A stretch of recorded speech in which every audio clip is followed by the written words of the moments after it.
Halo semuanya, bertemu kembali dengan saya Edwin Lim dan hari ini kita akan bincang-bincang dengan salah satu top eksekutif di dunia IT, terutama di dunia cybersecurity. And today I am having my friends, Mr. Peerapong, probably called Pete. Yeah. Can you introduce yourself? Hey, hi everyone. I'm Pete or Peerapong Jongvibool. I'm a senior director from Fortinet, Southeast Asia. I know that you have been in IT for about 30 years. Yeah, almost. Maybe you can share your journey when you start your career on the professional level until maybe you're here today in this level. So it's pretty long journey. In fact, I started off with engineering, so learning all the technologies, and I think so happened that the interest of myself, so I able to, create many opportunities for the company. So end up the company seeing opportunities that I may be able to do sales, right? So that where my career was start in terms of how do I grown up into where I am today, right? So, but it's not an easy journey because from engineering, converting to sales, there's a lot of new learning. So connecting with customer, understand their requirement, and when I become sales, and then from sales to manager to country leaders, and after that the regional leaders. Right? Okay. So it's a bit long journey from that. Okay. But do you see there is any difference or any kind of challenges when you are moving from one manager level to another level? So how do you find that kind of challenge that you are facing? Actually, it's very tough learning, to be very honest, right? So from like what I'm saying earlier, so from technical point of view, we always yes and no. But when it comes to sales, there's a lot of flexibilities, a lot of understanding that we need to do, right? And when you are individual contributors and also when you are leading the people, it's also another set of skill. Okay. Right. So from the country level to the regional level, it's also another skill set. How do you actually build up your team? How do you actually connecting with the people? It's all very difficult learning throughout the journey. Okay. Yeah, it's very interesting to get to know that you are from engineering background. Yeah. And now you are running like regionals, directors in the business and sales. Probably not many people having this kind of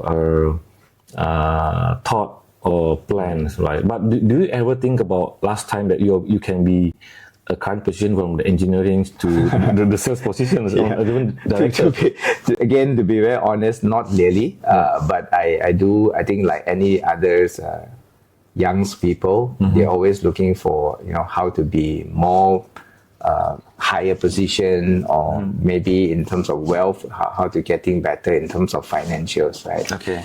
So I think the same thing. We have that kind of mindset, but the interest is also from my personal characters. Always like learning new things and doing further from what your role is all about. Okay. So I think that keeping up the adding new things to your experience. Sure. But do you ever have this kind of dream? Like, or maybe let me ask you, what is your dream at the time when you like, or maybe going to the high school, universities? After that, what kind of dream that you have that you think that you want to pursue? In Thailand, actually, the education system they allow you to select multiples when you come to universities, right? Some of my friends they're selecting like engineering, scientists, or maybe business. Okay. But my dream always become base engineering. So my selection is all engineering. Yeah. So that's why I pretty much firm on when I select my education choice. Yeah. Do you have any kind of like a philosophy or tips that this is what I need to do, this is what I plan to do? What kind of a foundation that you build, and any kind of your tips that you think, or from starting from somewhere until today, what kind of the foundational tips that you have it? I think it is gathered together between tips and also how do you actually train yourself. Tips in the sense that you always become not a full cup, because if you become a full cup, you cannot fill up anymore, right? So it means that you need to learn new things a lot. Okay. And I think back to my olden days, a lot of people are not really like to read the books. At one current junction, and also in the past, I also read a lot of books, right? So the books is actually giving us a lot of learning. I see. Yeah. Okay. So things like how to become a good leadership, for example, or even if your interest is on IT, then how actually you learn different technologies. Right? From IP, last time was different protocol. Okay. So that is actually allowing us to improve ourselves. So reading book is one of the probably one of the strong foundations because you're going to learn a lot of things, even the cultures. And now you are leading a regionals area which is consists about Southeast Asia, about 10 countries with multiple cultures, languages. How do you find this kind of thing? Will it become very challenging things, or you just really enjoy it and do something that you're facing too many cultures that you're going to adopt and you absorb all these things?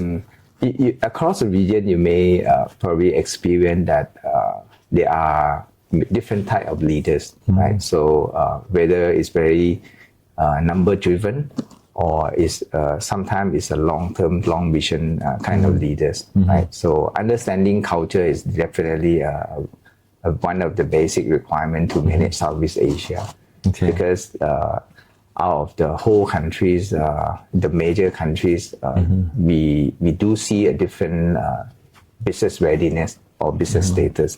Some are quite behind in terms of technology adoption. Some are pretty advanced. And the people culture is also quite different. Right? Some like to do this kind of thing, some they are not. And that itself is essential for driving the business, because at the end of the day, you also build your team upon the requirement or the cultures of the countries. Yeah, I think you have been quite long in IT industries. And then you're also meeting a lot of leaders outside there when you're meeting them, all these things. But since now you're in IT, do you see any difference kind of the leadership in the IT industry and the non-IT industry? A lot, in fact. There are similarities, but talking about IT personnel first, I think in the past, IT pretty much covers infrastructure for the companies. There are more or less like a back-end team. But today, I think we cannot ignore that the digital transformation is actually adopting everywhere. So IT become part of the key strategies of the companies. If you are able to adopt the IT correctly, so you will be able to fast moving or actually capture a broader market and faster. Right. So that typically different from in the past to the present. Right. Yeah. So of course for non-IT business, it's almost I would say that no longer non-IT, IT, everything become more or less merging. Yeah, you will see there is a lot of changes in the IT industry also right now. I think maybe last time we only knows about maybe IT managers, CIO, but we already just how you mentioned about digital transformations, all these things. There's so many like new positions and more specific in that kind of the position that creating more position on the IT itself. Then we really see that this kind of the expansion of the IT leadership also. Like last time only in IT. Sometimes some company IT is under finance, right? But now they have dedicated all these things. So you will see that there is some complexity happenings over here. It is because we talk about the era of internet last time, right? While people just looking for connectivities, but right now I think people are looking on more convergence, right? So networking, when networking was introduced, they also at the same time introduced a lot of risk to organization. So that's why in the recent years, you see that cybersecurity become a very important element. Right. But even within the cybersecurity, there are also many other solutions, right? Related to operation, related to networking, Right. or maybe related to way of people connecting to the organization. So it's when the technology become very complex, I think a lot of people also need to adopt the right framework on top of their strategies, right? Okay. In last, I would say 10 years ago, cybersecurity is not new, but it's scattered around, right? So people mainly adopt things like ISO 27001 or maybe NIST framework, depending, right, on the angle they are looking, whether it's more on how the technology is helping the organization to really investigate, observe where is an abnormality, and also take action over those anomalies on top of the situation, right? Okay. Or maybe ISO could cover a little bit more on the operation, right? So that itself help or driving the organization to have many positions, because it's no longer, I do cybersecurity to protect the infrastructure, but it could be on the financial, on the personnel, on the infrastructure. So that could be the reason.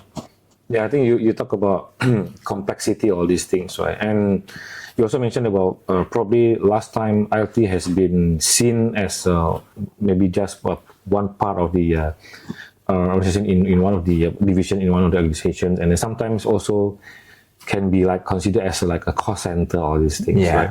But now you will see that the business are not able to run without technology, all these things. And how do you find the current, how to align the current IT strategy with the business growth as what you think? So as I said, business today is about how fast you can capture the opportunities. Okay. And with IT, you can have more visibilities on your business. And people are, in these last few years, people introduce a lot of new terms, right? Be it as cloud, maybe to allow people to give more flexibilities on their maybe data storage expansion, or maybe people are looking at the different dynamic of workforce, maybe working from home, right? So I think last year there's a lot of people talking about AI, Right. how AI actually help business driving. Even in our daily life, we also observe that,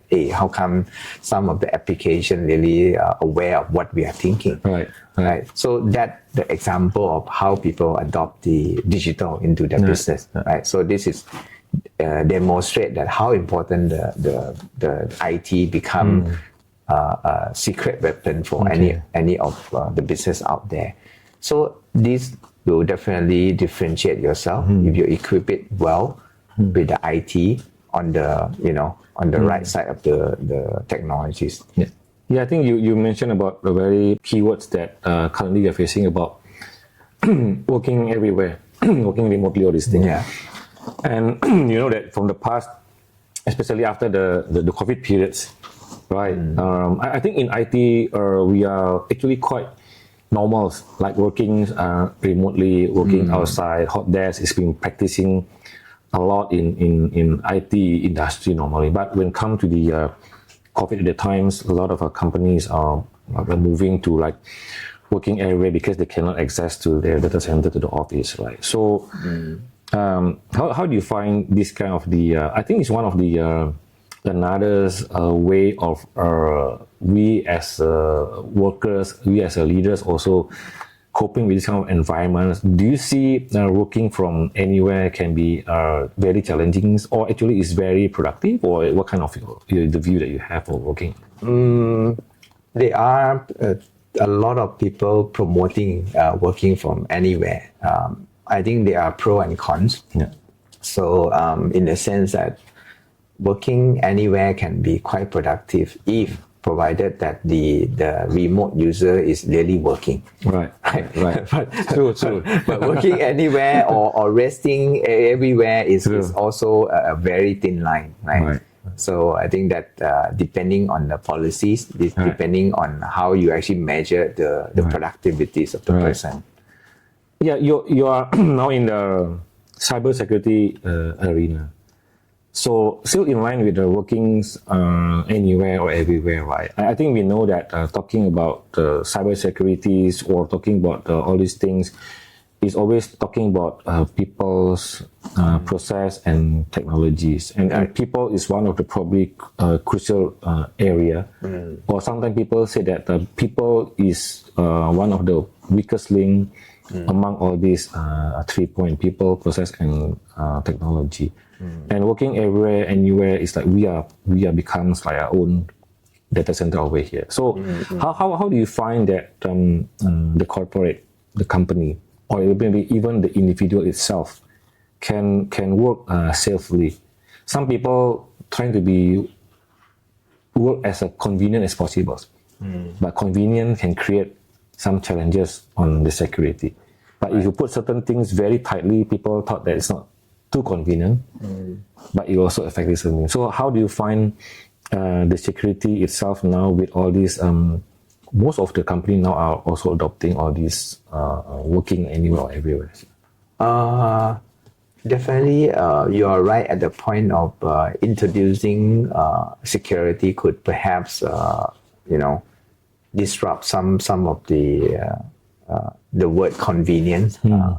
Because when you're blocking people, and that's the thing, that the right thing to do in terms of cybersecurity concept, right? Yeah. And when we talk about remote workforce, there are two elements. So in fact, one is the infrastructure itself. The other one is the end user, right? So the way to protect the networking the organization in the past is just in the infrastructure part of it. So many people during the COVID times, they know that working everywhere is important, but they are not ready because they only have their infrastructure protection, right? Okay. But when the end user doesn't really have enough education, so they really become a threat themselves, right? Because they own the right username, they own the right password, then they can log in into the protecting network. Right? So these kind of things is actually creating a big issue. I think there are recent cases that hackers, actually using malwares, attacking the end user during the working from home era, and attacking into the network with the right username and password. It could be ransom, it could be anything, right? So that is something that we cannot avoid, that giving convenience to the end user without any protection, right? So I think it's a balance between convenience and also security.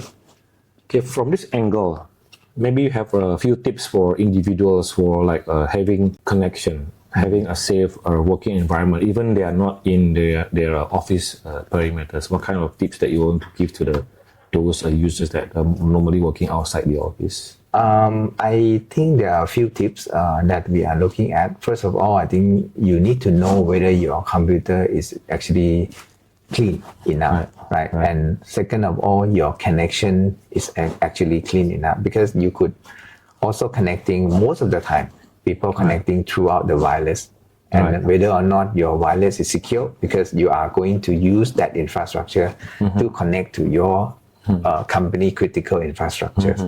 Right? These are the two things, right? So that we are looking at. Besides, some of the company already provide technology like zero trust and all this, right? So which the networking itself able to verify the right user, right connection, and also at the same time posture check on the software, whether it's any vulnerabilities or any ransomware, any virus, and all this, right? So these are the few tips that, as you cannot just looking at the end user, but you also need to adopt your infrastructure to be able to protect such a scenario that we have today. Okay. Yeah, so some companies or maybe some individuals even like adding the multi-factor authentications. Yeah. So maybe user ID and password only now is not so safe, right? So but some people say it's too complicated. All these things. How do you find the benefit of having multi-factor authentication or multi-layer protections to individual or even to the companies? I guess it's typically in olden day when you actually have a house, probably you only have your gate key. Yeah. But now you have your house front door key, you have your bedroom key, right? So it's also a different scenario when we are protecting ourselves, right? So when it comes to IT, I believe that nowadays, because of technology is too complex and the hackers is also more sophisticated, so you have no choice but you have to have multiple protection of yourself. Okay, I bring back a bit to the leadership's things right now. Yeah. Okay, I think we'll go back later on to talk about the technology side again. Yeah. But on the leadership side right now, I think even you are leaders, you are also considered as a salespersons, right? Plus managing people, and then you also have to maybe mentoring people, advising a lot of things, all these things. So, what do you think about the true leadership from your perspective? What kind of leadership do you think that can be successful towards the long journey that you have over here? Yeah, I as the beginning of our conversation, I am talking about reading books, right? Yeah. One of the book that I read, not really international popular books, but it was written in Thailand. So the book's called Invisible Leaders. Invisibility. Oh, okay. Yeah. So the word itself is almost like the leader are invisible, but the invisible mean that people really work from you even when you are there, you are not there, right? With their heart, that they're also driving it for you. Right. So to become invisible leaders, not like you disappear, you play game at home, you watch movie with your wife, but it is something that you motivate people and you really drive the team that motivated. Yeah. So in order to do that, I think there's a lot of work to do. Right? Okay. So how actually you identify the goal, and how you actually empower them. Okay. And how do you actually create a small success for them? Okay. Because people typically they are not addicted to failure. Okay. People always addicted to success, right? No matter big or small, right? If you can really demonstrate to them that, to follow your direction, you actually create a very small step of success, and they will addict to it. And then that cycle will actually make you become a visible leaders. And that will be more sustainable rather than, as you mentioned, we are leader at the same time we are sales, right? So some leader, they are not looking at anything else but numbers, right? They're just focusing on driving numbers. So then it could perhaps not so sustainable. Yeah, so the invisible leaders also can be interpreted because we as a leader, as a human, you can see the body in front of you, right? Yeah. But what you've been doing, what you have been advising or mentoring or some advice, they don't really see you as a physical, but they will still follow you. Yeah. They will still do what they believe that you can drive them. So not really having you in presence, then they will start doing it. But without you, or maybe you are not really present, they will still follow instruction and do all these things. So do you think this has to be a strong trust and strong managerial level, all these things? Because some people have a micromanage style, some people have the macro-manage style, micro and micro. It doesn't mean that it's right or wrong depending on the situation. But so how do you find after you read this one, whether it's really in line with that or? I think it's more complex than just saying invisible leaders while people just following you, right? Because in the real environments, there are consolidation in any organization. There are consolidation of very good motivated people and maybe not so good, right? I'm not saying they are bad, but they could be having a different mindset, right? So in order to manage that, typically one of the other books that I read as well, you need to create a core team of yourself. It is impossible that you buy everybody's mind, right? So, but ideally, yes. But to start with, I think you need to have a core teams. So your core team following you, then they will have their own set of team. So that's how actually we can scale the organization. So you're a believer that actually none can be success when he or she running alone or doing alone without the core team that helping him or her to achieve certain goals. Right. And again, the core team doesn't mean we don't care about down level because the core team will be scaling us into the level that we can cover everybody's. I can translate your few comments over here, or I can probably summarize in one word that be it you as leaders, be it or you as individuals, or you are engineers, or you are sales. One word that I take it here that okay, never stop learning, right? But now we are in IT, especially now in technology world. You heard about the two-letter words AI, right? AI is very strong, and AI can be part of your life right now. You can learn a lot of things from AI. So maybe we talk about leadership first before we jump into the real technology. Do you think that AI at the end of the day may replace as a human leadership on how to lead people? Maybe hard to tell, but in my own opinions, AI is actually augmented. So people like myself, maybe in order for me to learn this, it takes 30 years. Oh, okay. Right. But in the new generation, maybe they can ask AI how to become a good leaders. Right. Provided that they also adopt it, right? And they keep learning it because tools create positive and negative impact, right? So they got like new generation, they could perhaps looking at the easy way. They will no longer want to remember things. Right. So let's say they are very familiar with AI, but one day they went to jungle, no internet.